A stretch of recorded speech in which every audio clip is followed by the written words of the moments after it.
As we head towards 2025, there are some really interesting regulatory developments to keep an eye on in the credit card market. I know you're thinking regulation, wow, that's boring, right?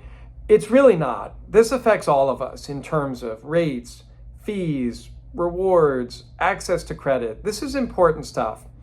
One notable example is the 10% credit card rate cap that President-elect Trump floated on the campaign trail. That's actually 5 points lower than a cap that two of the most liberal members of Congress proposed a few years ago. I don't think any sort of limit like that would pass, but the fact that members of both parties are having the discussion is notable in its own right and should send shockwaves through banks and card issuers.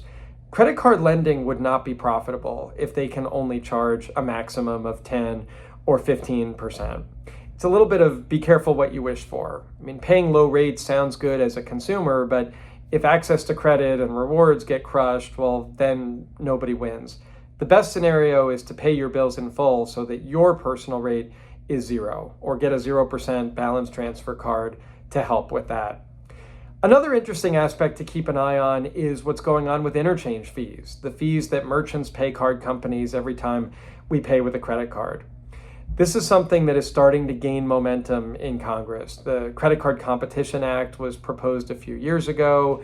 It would likely have the effect of limiting interchange fees, but could also have negative unintended consequences as far as reduced rewards, reduced data security, perhaps reduced access to credit. This is another one to watch that seems to be gaining momentum. There's a real populist streak in Congress right now. Senators from both parties recently warned Visa and MasterCard that they need to play nicer with the merchants, or there might be some regulations that they don't like coming down the pipeline.